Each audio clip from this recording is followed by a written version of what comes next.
Hello बच्चों, स्वागत है आप लोगों का एस ए ऑनलाइन सॉल्यूशन में।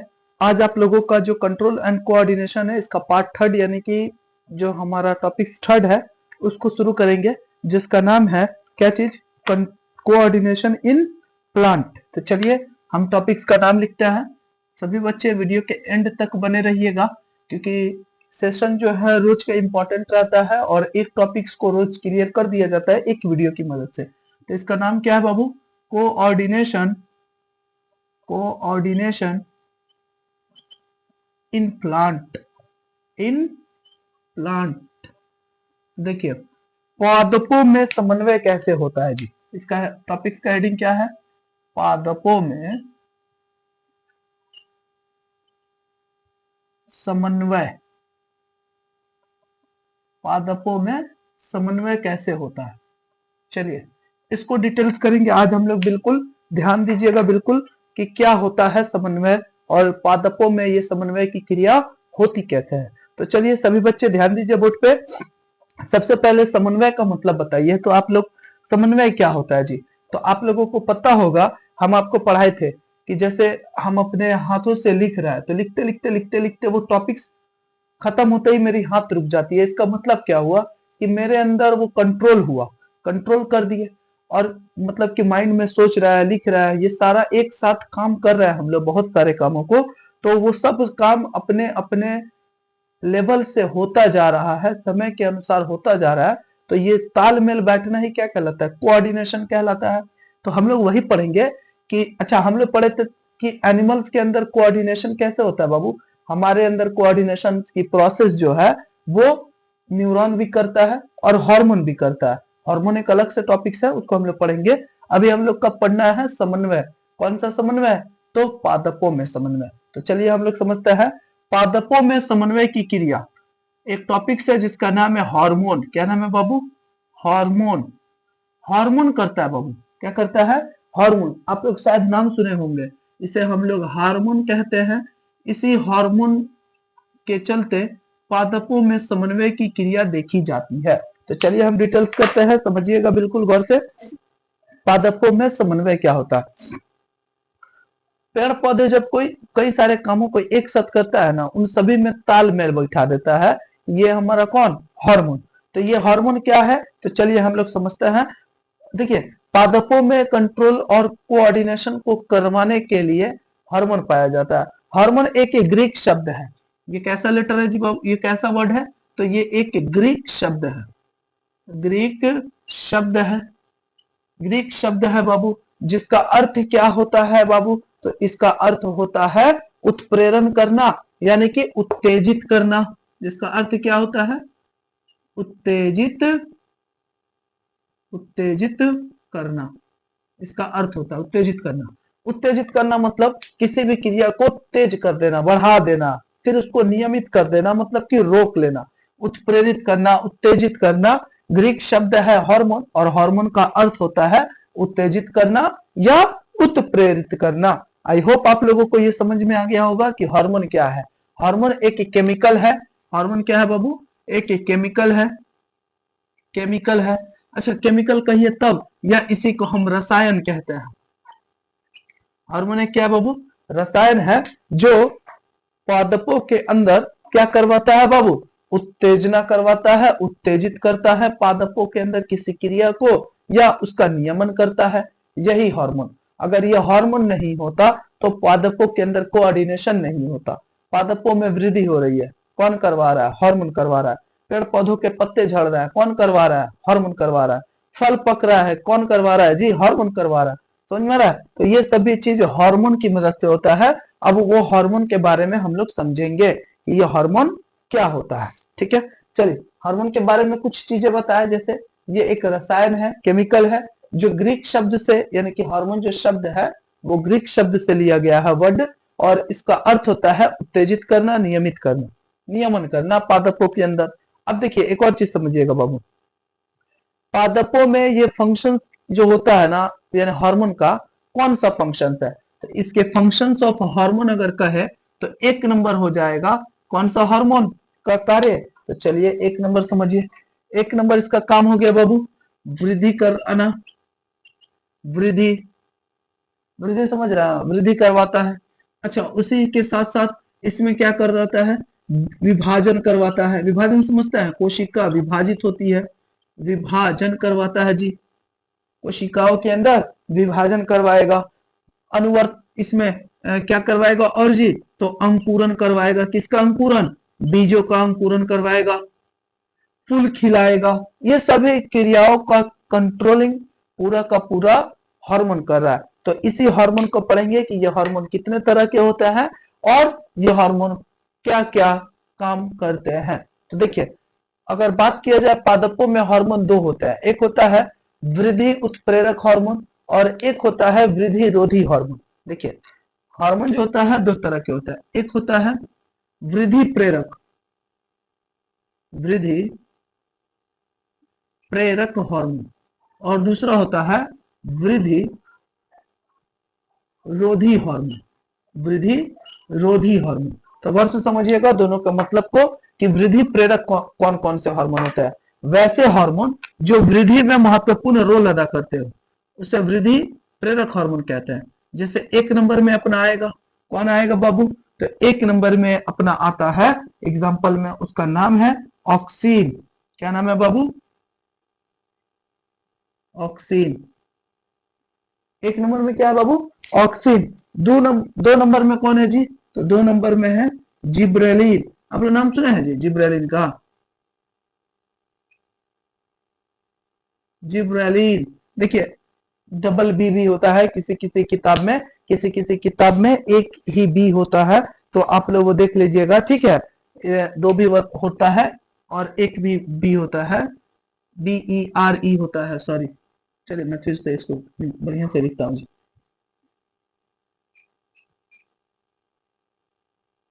जिब्रेलिन, जिब्रेलिन जो होता है ये भी एक हार्मोन है वृद्धि प्रेरक में। तीसरा नंबर साइटोकाइनिन्स,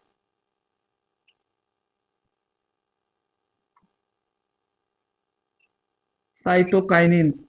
4 नंबर है फ्लोरिजेंस। हालांकि ये आप लोग फ्लोरीजेन, समझ रहे हैं जी, फ्लोरिजेन। ये सभी जो होते हैं हार्मोन वृद्धि प्रेरक होता है। अच्छा, उसी तरह वृद्धि रोधी हार्मोन होते हैं, जैसे एथिलीन। एथिलीन का नाम सुना है सब कोई, एथिलीन ये केमिकल है जी, एथिलीन लास्ट में इन आ रहा है। कार्बन एंड इट्स कंपाउंड अगर आप लोग पढ़े होंगे, कहीं अगर रीडिंग भी किए होंगे, तो आप लोग को एथिलीन वर्ड से समझ में आता होगा कुछ बातें। दो नंबर चीज देखिए, एक हो गया एथिलीन और दूसरा हो गया एसिटिलीन। क्या हो गया, एसिटिलीन, एसिटिलीन। तीसरा नंबर जो पॉइंट हो जाएगा वो हो जाएगा 2,4-D, 2,4-D इस तरह के। इसी में आता है abscisic acid, indole acetic acid,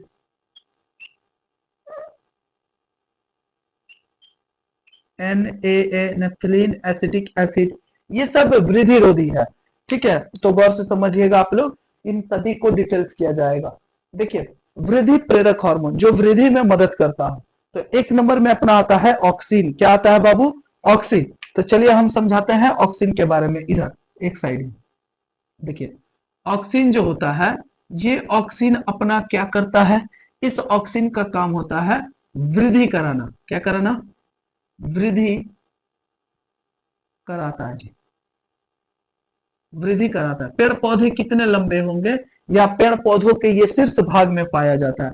ये वृद्धि यानी कि शीर्ष भाग में पाया जाता है, शीर्ष भाग में पाया जाता है, पेड़ पौधों के सबसे शीर्ष भाग में होगा ऑक्सीन। ये क्या करेगा, वृद्धि कराएगा, पेड़ पौधे वृद्धि करेंगे। इन सभी का कंट्रोलिंग किसके पास है, ऑक्सीन के पास है। इस ऑक्सीन की बात अगर और किया जाए खुलकर, तो आप लोगों को मैं इसकी एक और जानकारी दे दूं कि ये वृद्धि का नियंत्रण भी करता है, मतलब कितना वृद्धि होगा नहीं होगा पेड़ पौधों में, यही ये काम करता है कंट्रोल करने का। इसकी खोज एक वैज्ञानिक किए थे, FW वेंट। इनका ये FW वेंट ये खोजे थे, मतलब कि ऑक्सीन क्या होता है डिस्कवर किए थे। कब किए थे, लगभग 1982 के करीब, सॉरी 82 कह रहे 28 के करीब, 1928 के करीब ये इसकी डिस्कवरी किए थे, खोजे थे कि पादपों के अंदर एक ऐसा हार्मोन है जो वृद्धि को क्या करता है जी, कंट्रोल करता है कि पेड़ पौधे कितने वृद्धि करेंगे, ये करेगा जी। अगर पेड़ पौधों में ऑक्सीजन ना हो तो वो वृद्धि करेगा, नहीं कर सकता, कतई नहीं हो सकता। हमारे अंदर ग्रोथ हार्मोन ना हो तो हम बड़े हो सकते हैं, नहीं हो सकता है, हम बौने रह जाएंगे। उसी तरह पेड़ पौधों में अगर ऑक्सीजन ना हो तो वो वृद्धि नहीं कर सकता है। बीज के अंकुरन को भी बढ़ाएगा। मान लीजिए कोई बीज अंकुरित नहीं हो रहा है, इसका मतलब उसकी कोशिका में साइटोकाइनिन्स तो है लेकिन ऑक्सीजन नहीं रहेगा तो वो बीज बड़े होंगे, यानी वृद्धि करेगा जी, बीज नहीं कर सकता। बीजों का मतलब कि वृद्धि करना यानी कि खिलने में मदद करना फूलों का, या वृद्धि कराना, ये सब ऑक्सीजन की मदद से हो रहा है। ये शिष्ट भागों में पाया जाता है, खिलने वाली या मेरिस्टेमेटिक टिश्यूओं में पाया जाता है। इसकी खोज F.W. वेंट नामक वैज्ञानिक किए थे। ये बात हम आपको बता दिए। इसमें किसी को कोई दिक्कत है तो आप अगर हमसे चाहे तो पूछ सकते हैं, ठीक है। देखिए,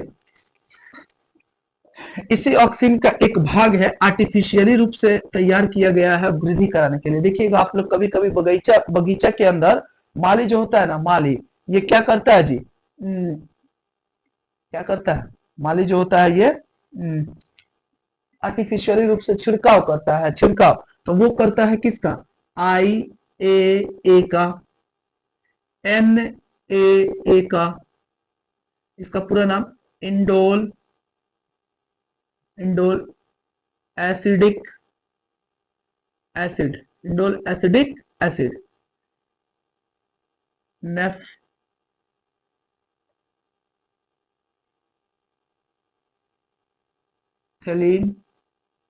acidic acid, naphthalene acidic acid. ये naphthalene acidic acid, indole acidic acid, ये इंपॉर्टेंट है, बोर्ड एग्जाम में 1 मार्क्स में पूछता है कि ये क्या है। तो देखिए, आर्टिफिशियली रूप से वृद्धि करवाने के लिए, पेड़ पौधों वृद्धि नहीं कर रहा है तो उसमें हम लोग छिड़काव कर देते हैं। वो क्या छिड़काव करता है, IAA का करते हैं, NAA का हम लोग छिड़काव करते हैं ताकि पेड़ पौधे क्या हो, वृद्धि करे। पेड़ पौधे क्या करे जी, वृद्धि करे। तो ये इंडोल एसिटिक एसिड और नेफ्थलीन एसिडिक एसिड के भाग है। किसके भाग है, ऑक्सीजन के भाग। ये बात समझ में आ गया, इसका पूरा नाम भी लिख दिए। चलिए अब दूसरे नंबर चीज को समझता है। दूसरा नंबर चीज है क्या चीज, अपना ऑक्सीजन खत्म। दूसरा चीज है जिब्रेलिन। क्या है जी, जिब्रेलिन। जिब्रेलिन क्या होता है जी, अब ये समझिए। जिब्रेलिन जो है इसकी खोज, इसके खोज के लगभग 10 साल बाद किया गया। दूसरा नंबर, ये 1 नंबर था, अब दूसरा नंबर जिब्रेलिन।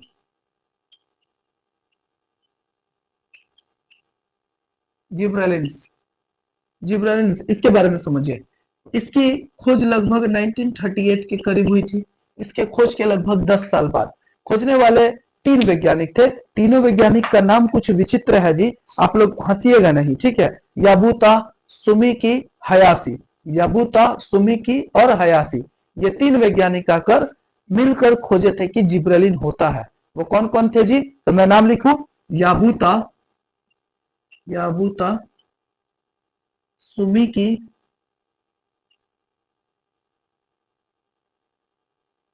हयासी, हयासी। ये 3 वैज्ञानिक मिलकर 1938 में जिब्रेलिन्स को खोजे थे कि ये जिब्रेलिन्स भी कोई हार्मोन है जो पेड़ पौधों में पाया तो जाता है, इसका काम भी कुछ होता है। तो वो काम कौन सा होता है, तो काम को खोजा गया तो काम का पता चला कि हाँ ये क्या करता है, जिब्रेलिन वृद्धि को मतलब कि देख रेख करता है कि पेड़ पौधे कितने वृद्धि करेंगे, कितनी नहीं करेंगे। ये सब का सब कंट्रोल है किसके पास, जिब्रेलिन के पास। किसके पास है जी, जिब्रेलिन के पास है। एक बात बताइए, आप बताइएगा, ठीक है। एक चीज समझिएगा थोड़ा, मैं कह रहा हूं कि जिब्रेलिन जो है ये वृद्धि को कंट्रोल भी करता है। वृद्धि को कंट्रोल मतलब ऑक्सीजन पेड़ पौधे की वृद्धि करा रहा है, लंबाई में वृद्धि। अब पेड़ पौधे ज्यादा लंबा नहीं हो जाए, मान लीजिए कि आम का पौधा, आम का पौधा होता है जी, पेड़ होता है। आम का जो पेड़ है ना, ये पेड़ जो है एक निश्चित ऊंचाई पर जाने के बाद रुक जाता है उसका वृद्धि। कैसे पता चला, ऑक्सीजन के पास तो इतना ऑक्सीजन हार्मोन अगर ज्यादा निकले तो पेड़ पौधे वृद्धि करते करते करते करते आसमान के ऊपर चल जाएंगे। नहीं होगा ऐसा, ऑक्सीजन वृद्धि कराएगा, जिब्रेलिन्स बैठा हुआ है जो देख रेख करेगा। अरे आप कहाँ जा रहे हो जी, बस बस यहीं पे, यहीं तक रहना। एक निश्चित लिमिट प्रदान करता है कितना आपको वृद्धि करना है, और यही जिब्रेलिन्स क्या करेगा जी, और ये जिब्रेलिन्स बीज रहित फलों में को विकसित करेगा, फलों के विकास में, बीजहीन फलों के विकास में सहायता करता है। समझ में आ रहा है? ये क्या करता है, वृद्धि नियंत्रण करता है, और वृद्धि हार्मोन है, कोशिका दीर्घ में सहायता करता है, मतलब कि वृद्धि में भी, ठीक है, फलों के विकास में, बीज के विकास में, बीज के विकास में महत्वपूर्ण रोल अदा करता है ये अपना जिब्रेलिन। तीसरा नंबर जगह नहीं है, इसलिए मैं थोड़ा सा और आपको डिटेल्स में बता दिया हूं, समझा दिया हूं आपको कि जिब्रेलिन क्या है। अब लिखने की जगह कम बच रही है, क्योंकि अभी साइटोकाइनिन और फ्लोरिजेन तीनों के बारे में, दोनों के बारे में लिखना है। तो चलिए, अब दूसरा नंबर जो हमारा टॉपिक है उसका नाम क्या है बाबू, साइटोकाइनिन। Cytokinin, cytokinin. तो देखिएगा साइटोकाइनिन क्या होता है जी, इसके बारे में थोड़ा सा आप लोग समझ जाइए कि साइटोकाइनिन क्या है। ये भी एक मतलब कि हार्मोन का ग्रुप है जिसमें कार्बनिक पदार्थ होता है, ऑर्गेनिक सब्सटेंस यानी ऑर्गेनिक मैटर पाया जाता है इसमें, साइटोकाइनिन में। ये साइटोकाइनिन क्या करेगा जी, कोशिका का विभाजन करेगा। मान लीजिए कि पेड़ पौधे वृद्धि कर रहे हैं, वृद्धि कर रहे हैं, वृद्धि कर रहे हैं, करते करते करते करते लंबा हो जाए, जिब्रेलिन रोक दिया, हाँ यहीं तक चलना है आपको, उससे ज्यादा नहीं। लेकिन साइटोकाइनिन एक ऐसा प्लांट हार्मोन है जो करता क्या है, मोटाई में वृद्धि करेगा, यानी कि कोशिका विभाजन में मदद करेगा। किसका विभाजन में जी, कोशिका विभाजन में। तो कोशिका के विभाजन में यानी कि सेल डिवीजन में, सेल डिवीजन में मदद कौन करता है जी, तो सेल डिवीजन में मदद करता है अपना साइटोकाइनिन। कौन मदद करता है बाबू, साइटोकाइनिन मदद करता है। समझ में आ गया, ये साइटोकाइनिन समझ में आ गया। देखिए इसी साइटोकाइनिन के पास में मैं एक और टॉपिक्स को थोड़ा सा डिटेल्स कर देता हूं, वो अलग से नोट में आप लोग करिएगा। उसका नाम है एब्सिसिक एसिड। एब्सिसिक एसिड, ये एब्सिसिक एसिड क्या होता है बाबू, ये एब्सिसिक एसिड क्या होता है, किसी बच्चे को पता है abscisic, abscisic abscisic acid, abscisic acid. देखिए ये वृद्धि को रोकता है जी, वृद्धि मंद करता है, वृद्धि मंद करता है, मंद मतलब धीरा करता है, धीमा करता है। फलों का झड़ना, फल झड़ाएगा, फल एवं पत्तों का झड़ना, पत्तों का झड़ना, पत्तों का झड़ना, ये सब किसके ऊपर है, एब्सिसिक एसिड। मान लीजिए पत्ता पीला हो गया, ये झड़ने लगा, ये कौन करवाया जी, तो ये अपना करवाया, कौन करवा रहा है, तो ये अपना करवा रहा है एब्सिसिक एसिड। आप लोग को समझ में आ गया एब्सिसिक एसिड क्या करवाता है बाबू, तो एब्सिसिक एसिड फलों को और पत्तियों को झड़ने में मदद करता है। ये बातें आप लोग को समझ में आ गई। अब आएगा फ्लोरिजेंस के बारे में, किसके बारे में बाबू, तो चलिए मैं इधर ही समझा देता हूँ फ्लोरिजेंस को। देखिए चौथा नंबर जो पॉइंट है अपना, 4 नंबर जो टॉपिक्स है उसका नाम है फ्लोरिजेंस। नाम से कुछ समझ में आ रहा है जी, फ्लोरी, फ्लोरी मतलब फ्लावर्स में ये पाया जाता है, फ्लावर्स में ये मिलेगा जी। इसका काम क्या होता है, इसका काम होता है फूलों के खिलने में, यानी कि फूलों का खिलना, फूलों का खिलना। देखिएगा पेड़ पौधे के फूल जब खिलते हैं ना बहुत खूबसूरत दिखता है, तो फूलों के खिलने के टाइम में अगर फ्लोरिजेंस ना मिले पर्याप्त मात्रा में, तब वो फूल अच्छी तरह से खिल नहीं पाता। गुलाब का फूल देखिएगा, कोई फूल ज्यादा अच्छा खिलता है, कोई फूल कम खिलता है। इसका मतलब फूल कब ज्यादा खिलेगा ये डिपेंड करता है फ्लोरिजेंस के ऊपर। ये फ्लोरिजेंस जितना ज्यादा निकलेगा उतना ज्यादा अच्छे से फूल खिलेगा, और नहीं निकलेगा तो उतना अच्छा से नहीं खिलेगा। ये बातें आप लोगों को आई होप समझ में आ गया हो। अगर आप लोगों को इसका स्क्रीनशॉट लेना हो तो आप लोग इसको स्क्रीनशॉट लीजिए, उसके बाद मैं फिर आगे की ओर आप लोगों को लेकर चलता हूं। चलिए हो गया स्क्रीनशॉट। देखिए आप लोग बाबू नोट्स बनाते चलिएगा, साथ साथ नोट्स बनाने से होगा क्या, आप लोग की कॉपी में रहेगा, आगे भी मदद करेगा जी। ये ऐसी बात नहीं है कि आगे ये मदद नहीं करेगा, ये मिलेगा जी। फिर आगे आप लोगों को देखिए कोई भी चीज जो है एग्जाम के व्यू से भी पढ़िए और आगे के व्यू से भी पढ़िए कि आगे कहीं आपका काम आएगा। उस अरे बिल्कुल आएगा जी, ठीक है। देखिए एक और चीज आप लोग थोड़ा सा नोट में समझ लीजिए, क्या चीज, फल जो पकते हैं, फल जो पकते हैं वो कौन पकाता है जी? एथिलीन पकाता है। फलों का पकना एथिलीन। कार्बाइड जो डालते हैं वो एसिटिलीन होता है। वो क्या होता है? एसिटिलीन। अच्छा, कीड़ा वगैरह को मारने के लिए जो छिड़काव किया जाता है वो 2,4-D होता है। वो 2,4-D होता है। ठीक है, तो वो याद रखिएगा आप लोग। 2,4-D का इस्तेमाल किया जाता है खरपतवार को नष्ट करने के लिए। एसिटिलीन क्या है? फलों को पकाने के लिए बोरा वगैरह में कार्बाइड वगैरह को डालकर तब रख दिया जाता है। ठीक है, इसके बाद आप लोग एक नया टॉपिक को समझिए, प्लांट मूवमेंट। कौन सा मूवमेंट बाबू? ये नहीं चल रहा है, आप जाओ नीचे। प्लांट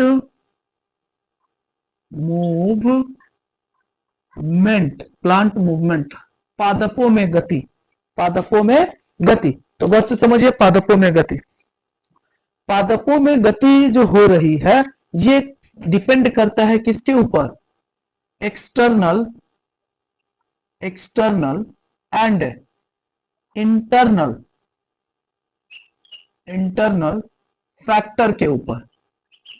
एक्सटर्नल और इंटरनल फैक्टर के ऊपर डिपेंड करता है कि पादपों में गति कैसी होगी। जैसे मान लीजिए कि आप लोग कभी देखे होंगे जो क्लाइंबिंग ट्री होते हैं, सपोर्टिंग लिम्स की सपोर्ट की मदद से ऊपर चढ़ते हैं, भागते हैं। जैसे आपका क्या चीज, लिफा सिलेंड्रिका की प्लांट हो गई। तो यानी कि पौधे जो होते हैं कुछ कुछ, जो लट्टी वगैरह जिसे आप कहते हैं, ये क्या करता है? सूरज के प्रकाश की ओर भागने लगता है। तो प्रकाश क्या हुआ? एक फैक्टर हुआ। समझ रहा है? इंटरनल फैक्टर और एक्सटर्नल फैक्टर, यही दो फैक्टर की मदद से प्लांट में मूवमेंट देखा जाता है और यही दोनों फैक्टर प्लांट में मूवमेंट करवाती है। जिसमें से एक नंबर अभी हम लोग टॉपिक्स पढ़ेंगे, क्या चीज? कि अनुवर्तन। ट्रॉपिज्म क्या होता है? तो देखिए, ट्रॉपिज्म किसे कहते हैं? ये भी नहीं चल रहा है, अब जाओ नीचे। ट्रॉपिज्म, ट्रॉपिज्म का हिंदी क्या होता है? अनुवर्तन, अनुवर्तन, अनुवर्तन होता है बाबू। देखिए अनुवर्तन क्या है? बाह्य उद्दीपन की मदद से। किसकी मदद से बाबू? बाह्य उद्दीपन कहिए तब, या आप कह सकते हैं इसे बाह्य कारक के द्वारा, बाह्य उद्दीपन द्वारा होने वाली गति जो है, जो गति होती है वही गति अपना अनुवर्तन गति कहलाती है। मान लीजिए मेरे बाहर से प्रकाश बाहर से आया पौधों की तरफ, अब पौधे प्रकाश की तरफ मुड़ गए। इसका मतलब क्या हुआ? बाहरी फैक्टर प्लांट को इफेक्ट किया, मतलब इफेक्ट पहुंचाया। तो वैसा जो मूवमेंट होगा वो मूवमेंट बाह्य फैक्टर की मदद से होगा तो अनुवर्तन। और जिस तरह का होगा उसमें जोड़ दीजिएगा ना। जैसे सपोज दैट, आप सपोज कीजिए कि कोई प्लांट है, वो प्लांट जो है प्रकाश की ओर मुड़ रहा है जी, प्रकाश की ओर, प्रकाश की दिशा में, प्रकाश की दिशा में होने वाली, प्रकाश की दिशा में होने वाली गति कौन सी गति कहलाती है? तो कहिएगा प्रकाश अनुवर्तन गति, प्रकाश अनुवर्तन गति कहलाएगी। प्रकाश अनुवर्तन गति किसे कहेंगे? तो वैसा अनुवर्तन गति जो प्रकाश की दिशा में, जो किसकी दिशा में हो? प्रकाश की दिशा में हो, उसे प्रकाश अनुवर्तन गति कहेंगे। प्रकाश अनुवर्तन गति किसे कहेंगे? वैसा अनुवर्तन गति जो प्रकाश की दिशा में होगी। अगर पेड़ पौधे प्रकाश की तरफ भाग रहे हैं, इसका मतलब प्रकाश बाह्य कारक है, उस दिशा में भाग रहा है, इसीलिए प्रकाश अनुवर्तन गति। अब बताओ, जल की दिशा में होगा तो, जल की दिशा में, जल की दिशा में, जल की दिशा में अगर होगा तो जलानुवर्तन, जलानुवर्तन गति। कौन सी गति? जलानुवर्तन गति। जल की दिशा में होगा तो जलानुवर्तन गति। रसायन पदार्थ की दिशा में होगा तो रसायन अनुवर्तन गति। अगर मान लीजिए कोई केमिकल की तरफ भाग रहा है तो रसायन की तरफ भागेगा तो रसायन अनुवर्तन गति। रसायन अनुवर्तन गति में क्या होगा? डायरेक्शन कैसा होगा? रसायन पदार्थ की तरफ, रसायन पदार्थ की तरफ भागेगा। इसका मतलब जब उधर भागेगा तो रसायन अनुवर्तन गति। अगर मान लीजिए गुरुत्वाकर्षण बल की तरफ भागेगा तो गुरुत्वाकर्षण बल, जब गुरुत्वाकर्षण बल की दिशा में कोई गति होता है तो गुरुत्वानुवर्तन गति, गुरुत्वानुवर्तन गुरुत्वानुवर्तन गति हो जाएगा। ये गति अपना गुरुत्वाकर्षण बल की दिशा में होगी, इसलिए इसे गुरुत्वानुवर्तन गति कहेंगे। आई होप आप लोगों को ये समझ में आ गया होगा कि ये कौन कौन सी गति होती है। ये अनुवर्तन गति बाह्य रूप को प्रभावित करेगी, बाहर से ये होता है। ठीक है, तो ये बातें आप लोग को समझ में आ गया कि ये क्या होता है। हाँ, जल्दी से बताइए, इसको आप लोग नोट में लिखते चलिएगा। वैसा अनुवर्तन गति जो प्रकाश की दिशा में होगी उसे प्रकाश अनुवर्तन गति, वैसा अनुवर्तन गति जो जल की दिशा में होगी जलानुवर्तन गति, वैसा अनुवर्तन गति जो रसायन पदार्थ की दिशा में होगी रसायन अनुवर्तन गति, वैसा अनुवर्तन गति जो गुरुत्वाकर्षण बल की दिशा में होगी गुरुत्वानुवर्तन गति कहलाएगी। आई होप ये आप लोग को समझ में आ गया। अब दूसरा जो टॉपिक्स है, अब उस पर थोड़ा सा हम लोग ध्यान देते हैं कि वो टॉपिक्स क्या है। अनुवर्तन गति तो हो गया, अब एक होता है नैस्टिक गति। कौन सी गति बाबू? नैस्टिक गति, जो उद्दीपन से क्या होता है बाबू? स्वतंत्र होती है, उसके ऊपर उद्दीपन का ज्यादा प्रभाव ही नहीं पड़ता, उसे अनुवर्तन गति कहेंगे। और एक होता है अनुकुंचन गति। कुंचन मतलब सिकुड़ना, यह बहुत इंपॉर्टेंट है जी। अनुकुंचन गति, अनुकुंचन गति, इसे हम कहते हैं कौन सा गति कहते हैं? इसे हम अनुकुंचन जो गति होता है यही अपना अनुकुंचन गति, नैस्टिक गति, ट्रॉपिक गति, और हो जाएगा एक होगा इसका नाम, मैं याद आ रहा है, मैं उसको बता रहा हूँ जी। ठीक है, ये अनुकुंचन जो गति है, ये गति अपना किस प्रकार का गति होगा जी? तो वैसा गति होगा जो किसी फैक्टर की मदद से, यानी बाह्य फैक्टर तो होगा लेकिन इफेक्टिव होगा अंदर से, रसायनों से होगा, केमिकल्स से होगा, अंदर ही अंदर वो अपना गति करने लगेगा। जैसे मान लीजिए, नाम सुने हैं एक पौधा का जिसका नाम है छुई मुई। छुई मुई, आप एक पत्ता होता है किसकी तरह? इमली की गाछ के पत्तों की तरह। आप उसके पत्तों को छुइएगा ना, वो मुरझा जाता है या बंद होने लगता है। इसका मतलब वो कौन सी गति किया? तो छुई मुई की गति किया, और वैसा मतलब कि अनुकुंचन गति किया। और वो कैसा हुआ? स्पर्श के द्वारा हुआ, इसलिए उसका नाम हो जाएगा स्पर्श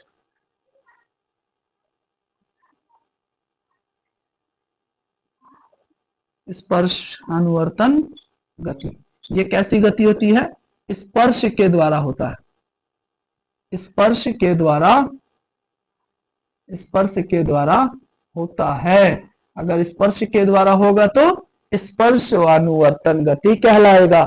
आंवला वगैरह, चिराता वगैरह, ये सब स्पर्श अनुवर्तन गति के ही एग्जाम्पल है, जो अनुकुंचन का एक भाग है। ये आप लोग को समझ में आ गया?